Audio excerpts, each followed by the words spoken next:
اعوذ باللہ من الشیطان الرجیم بسم اللہ الرحمن الرحیم۔ محترم سامعین کرام، السلام علیکم ورحمۃ اللہ وبرکاتہ۔ امید کرتے ہیں آپ خیریت سے ہوں گے۔ ہم اپنے یوٹیوب چینل پر آپ کو خوش آمدید کہتے ہیں۔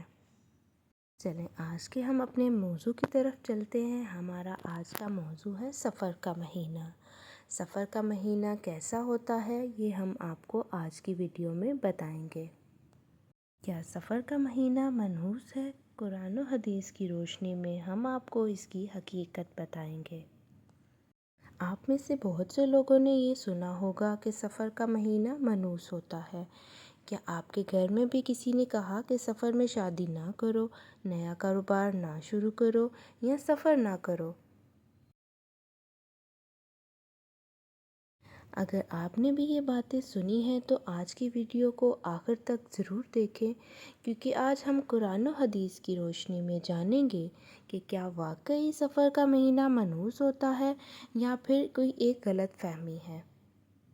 اسی لیے اس ویڈیو کو آخر تک ضرور دیکھیں، اور آخر میں آپ کو میں وہ حقیقت بتاؤں گی جسے جان کر شاید آپ کی برسوں پرانی غلط فہمی ہمیشہ کے لیے دور ہو جائے۔ سب سے پہلے تو ہم یہ جان لیتے ہیں کہ سفر کا مہینہ ہے کیا۔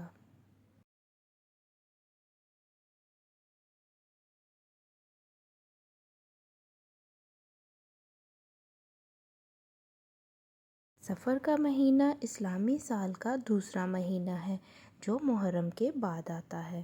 اسلامی مہینے اللہ تعالیٰ کی بنائی ہوئی ترتیب کا حصہ ہیں۔ قرآن کریم میں اللہ تعالیٰ نے 12 مہینوں کا ذکر فرمایا اور ہر مہینہ اپنی جگہ اہم ہے۔ کسی بھی مہینے کو اپنی ذات میں منحوس یا خوش قسمت قرار دینا درست نہیں، جب تک اس کی واضح دلیل یا قرآن و حدیث سے موجود ثابت نہ ہو سکے۔ قسمتی سے ہمارے معاشرے میں سفر کے بارے میں بہت سی ایسی باتیں مشہور ہو چکی ہیں جن کی کوئی شرعی بنیاد نہیں ہے۔ اسلام سے پہلے یعنی دور جہالت میں لوگ سفر کے مہینے کو منحوس سمجھتے تھے۔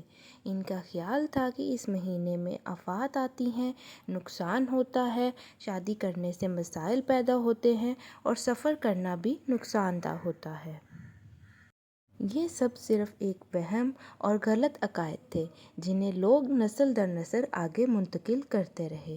جب اسلام آیا تو نبی کریم صلی اللہ علیہ وآلہ وسلم نے ایسے تمام باطل عقائد کی اصلاح فرمائی اور لوگوں کو سکھایا کہ نفع اور نقصان صرف اللہ تعالیٰ کے اختیار میں ہے، کسی مہینے، دن یا تاریخ کے اختیار میں کچھ بھی نہیں ہوتا۔ اسی لیے رسول اللہ صلی اللہ علیہ وآلہ وسلم نے ایک نہایت اہم حدیث میں ارشاد فرمایا، یعنی جاہلیت کے یہ باطل عقائد درست نہیں۔ علماء کرام نے اس حدیث کی وضاحت کرتے ہوئے بتایا کہ سفر کے مہینے میں اپنی ذات میں منحوس سمجھنا درست نہیں۔ اگر کوئی شخص صرف اسی لیے کوئی اچھا کام کرنا چھوڑ دے کہ سفر کا مہینہ چل رہا ہے تو یہ اسلامی تعلیمات کے مطابق درست رویہ نہیں۔ لیکن کیا اس کا مطلب یہ ہے کہ سفر کے مہینے میں کوئی بھی فضیلت یا کوئی خاص عمل بھی نہیں؟ اور کیا سفر میں شادی، کاروبار یا سفر کرنا واقعی جائز نہیں؟ ان سب سوالوں کے جواب ہم آگے چل کے آپ کو دیتے ہیں۔ بہت سے لوگ کہتے ہیں کہ سفر کے مہینے میں شادی کرنے سے گھر میں پریشانیاں آتی ہیں، رشتے خراب ہو جاتے ہیں یا زندگی میں مشکلات پیدا ہوتی ہیں۔ لیکن حقیقت یہ ہے کہ قرآن کریم یا کسی صحیح حدیث میں ایسی کوئی بات موجود نہیں۔ سفر میں شادی کرنا منع ہو یا اسے منحوس سمجھا جائے، اگر کوئی شخص صرف سفر کا مہینہ ہونے کی وجہ سے شادی میں تاخیر کر رہا ہے تو اس کی شرعی دلیل موجود نہیں ہے۔ سوچنے کی بات تو یہ ہے کہ اگر واقعی ایسا ہو تو کیا رسول اللہ صلی اللہ علیہ وآلہ وسلم اسلام ہمیں یہ تعلیم دیتا ہے کہ ہر کام سے پہلے اللہ تعالیٰ پر بھروسہ کریں، دعا کریں اور پھر جائز اسباب اختیار کریں۔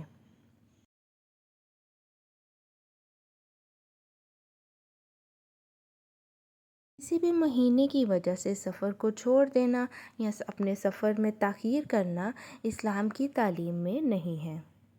یہ صرف لوگوں کی من گھڑت باتیں اور لوگوں کی اپنی سوچ ہے، جبکہ اسلام میں قرآن و حدیث کی روشنی میں ایسی کوئی دلیل نہیں ہے۔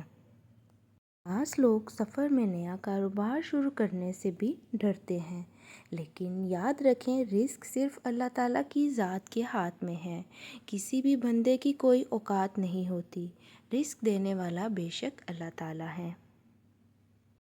اگر ہم محنت کریں، حلال راستہ اختیار کریں، دعا کریں اور اللہ تعالیٰ پر توکل کریں تو کامیابی ہی ہمیں ملے گی۔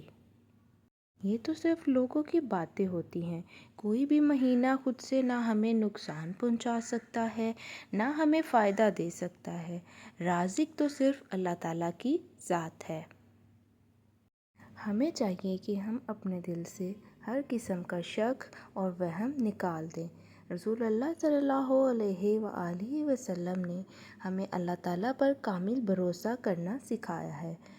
اگر ہمیں کسی کام میں خیر چاہیے تو استخارہ کریں، اللہ تعالیٰ سے دعا کریں، صدقہ کریں اور اللہ تعالیٰ سے مدد مانگیں۔ بے شک اللہ تعالیٰ ہمارا حامی و ناصر ہے۔ یہی ایک سچے مسلمان کا طریقہ ہے، نہ کہ مہینوں یا تاریخوں سے ڈرنا۔ اب ہم بات کریں گے کہ سفر کے مہینے میں کون سے نیک اعمال کرنے چاہیے، لوگ کون سی بڑی غلطیاں کرتے ہیں، اور آخر میں ہم ایک نصیحت بھی آپ کو کریں گے۔ اب سوال یہ پیدا ہوتا ہے کہ اگر سفر کا مہینہ منحوس نہیں تو پھر ایک مسلمان کو اس مہینے میں کیا کرنا چاہیے؟ اس کا بہت ہی خوبصورت جواب ہے، جو اعمال باقی مہینوں میں پسندیدہ ہیں وہی سفر میں بھی پسندیدہ ہیں۔ نماز کی پابندی کریں، قرآن پاک کی تلاوت کریں، صبح و شام کے اذکار پڑھیں، استغفار کو اپنی زندگی کا حصہ بنا لیں اور نبی کریم صلی اللہ علیہ وآلہ وسلم پر کثرت سے درود شریف پڑھیں۔ اللہ تعالیٰ کو ہر وقت یاد کرنا ہی ایک مومن کی اصل نشانی ہوتی ہے، نہ کہ مہینوں سے ڈرنا۔ اور اگر آپ چاہتے ہیں کہ اللہ تعالیٰ آپ کی زندگی میں خیر و عافیت رکھے، برکت فرمائے، تو زیادہ سے زیادہ صدقہ خیرات کیا کریں۔ اور ایک حدیث میں ہے کہ صدقہ کرنے سے کبھی بھی مال ختم نہیں ہوتا۔ لیکن ایک بات ہمیشہ یاد رکھیں، کچھ لوگ کہتے ہیں کہ سفر میں کوئی خاص صدقہ کرنا ضروری ہے، یا فلاں دن اتنے صدقے سے مصیبت ٹل جاتی ہے۔ اگر کسی خاص عمل یا تعداد کو دین کا حصہ سمجھا جائے تو اس کے لیے قرآن یا صحیح حدیث سے دلیل ہونی چاہیے۔ اس لیے عام نیکی، صدقہ، دعا اور استغفار ضرور کریں، لیکن ایسی مخصوص باتوں کو دین نہ سمجھیں جن کی کوئی خاص دلیل موجود نہ ہو۔ بدقسمتی سے کچھ لوگ سفر کے مہینے میں خوف کی وجہ سے مختلف علمیات، تعویذ یا غیر ثابت رسموں کی طرف چل پڑتے ہیں۔ ایک مسلمان کے لیے اصل سہارا صرف اللہ تعالیٰ کی ذات ہے۔ ہمیں اپنے عقیدے کو مضبوط کرنا چاہیے، قرآن و سنت کو اپنانا چاہیے اور ہر معاملے میں اللہ تعالیٰ پر بھروسہ کرنا چاہیے۔ بے شک اللہ تعالیٰ ہماری نیتوں سے بھی واقف ہے۔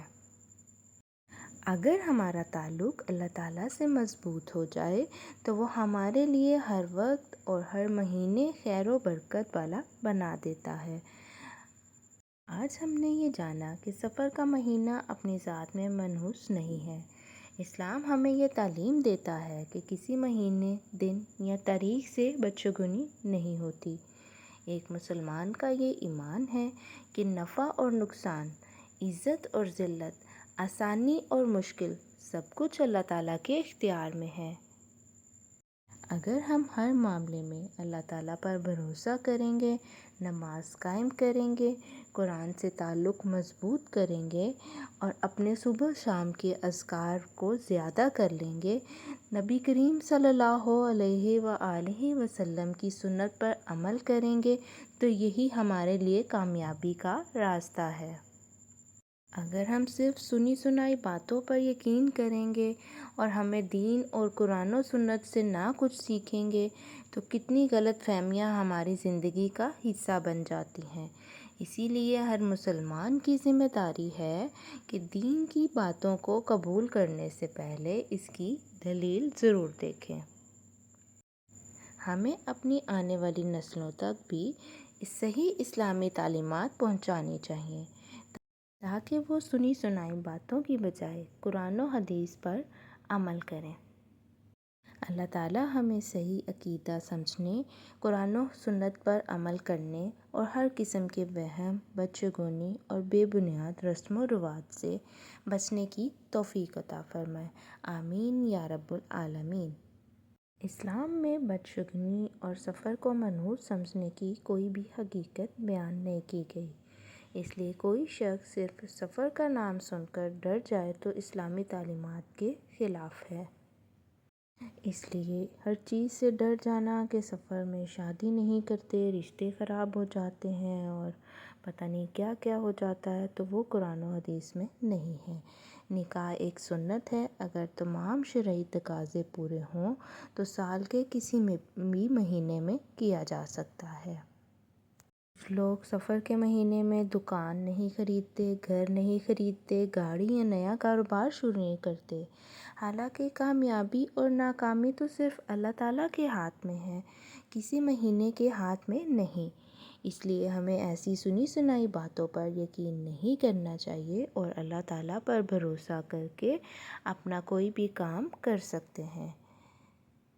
جو بھی شخص اللہ تعالیٰ پر بھروسہ کرتا ہے، کامل یقین کرتا ہے، اللہ تعالیٰ اس کے لیے آسانیاں پیدا فرماتے ہیں۔ یہ بھی بات لوگوں نے مشہور کی ہوئی ہے کہ سفر کے مہینے میں حادثات بہت زیادہ ہوتے ہیں، لیکن اگر ہم پورے سال کا جائزہ لیں تو حادثات تو ہر مہینے میں ہوتے ہیں، ان کا سفر سے کوئی بھی خاص تعلق ثابت نہیں ہوتا۔ کوئی بھی مصیبت کسی بھی وقت آ سکتی ہے، مصیبت تو اللہ تعالیٰ کی طرف سے آزمائش بھی ہو سکتی ہے، اور ہر چیز کا وقت تو صرف اللہ تعالیٰ ہی جانتے ہیں۔ بعض لوگ صرف سفر کے لیے مخصوص وظیفے، مخصوص نمازیں اور خاص اہتمام کرتے ہیں، لیکن اگر کوئی عمل قرآن و سنت سے ثابت نہ ہو تو اسے دین کا حصہ سمجھ لینا درست نہیں۔ اگر آپ سفر کے مہینے میں یا کسی بھی مہینے میں اللہ تعالیٰ کی برکت اور رحمت چاہتے ہیں تو 5 وقت کی نماز کی پابندی کریں، صبح و شام کی مسنون دعائیں پڑھیں، استغفار زیادہ کریں، درود شریف کثرت سے پڑھیں، صدقہ اور خیرات کرتے رہیں، والدین کے ساتھ حسن سلوک سے پیش آئیں، حلال روزی کمانے کی کوشش کریں اور حرام سے دور رہیں، اللہ تعالیٰ پر مکمل بھروسہ کریں۔ یہ اعمال صرف سفر میں نہیں بلکہ پورے سال کے لیے بہترین اعمال ہیں۔ اسلام ہمیں ہر قسم کے وہم و گمان سے دور رہنے کی تعلیمات دیتا ہے۔ اگر کوئی شخص صرف اسی وجہ سے کوئی کام چھوڑ دے کہ مہینہ سفر ہے تو وہ ایک غلط عقیدے کا شکار ہے۔ ہمیں ہر حال میں اللہ تعالیٰ پر بھروسہ کرنا چاہیے اور اپنے ہر کام کو اسی وقت پر کرنا چاہیے۔ بہت سی باتیں لوگ ایسے ہی بغیر کسی تحقیق کے قبول کر لیتے ہیں، حالانکہ دین میں ہر بات قرآن اور صحیح حدیث سے ثابت ہونی چاہیے۔ مسلمان کا یقین صرف اللہ تعالیٰ پر ہونا چاہیے۔ اللہ تعالیٰ ہمیں صحیح عقیدے، قرآن و سنت پر عمل کرنے، ہر قسم کے وہم سے بچنے کی توفیق عطا فرمائے۔ اگر آج کی ویڈیو سے آپ کی کوئی غلط فہمی دور ہوئی ہو تو اسے اپنے والدین، اپنے بہن بھائیوں، اپنے دوستوں اور رشتہ داروں کے ساتھ ضرور شیئر کریں۔ ہو سکتا ہے کہ آپ کے ایک شیئر سے کسی کے عقیدے کی اصلاح کا ذریعہ بن جائے۔ اور اگر آپ قرآن و حدیث کی روشنی میں مزید معلوماتی ویڈیوز دیکھنا چاہتے ہیں تو ہمارے چینل کو سبسکرائب کریں، بیل آئیکن کو ضرور دبائیں تاکہ آنے والی ہر ویڈیو سب سے پہلے آپ تک پہنچ سکے۔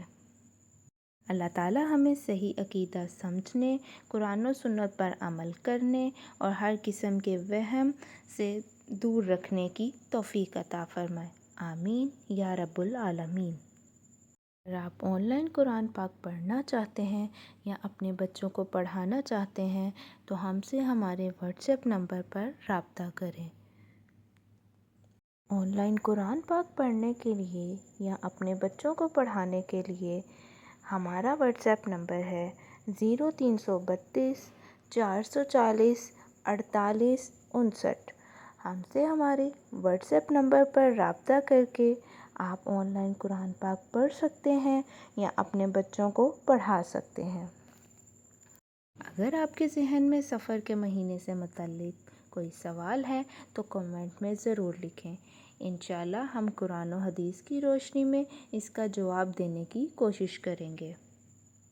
ہم پھر حاضر ہوں گے اپنی ایک نئی ویڈیو کے ساتھ، تب تک کے لیے اللہ حافظ۔ السلام علیکم ورحمۃ اللہ وبرکاتہ۔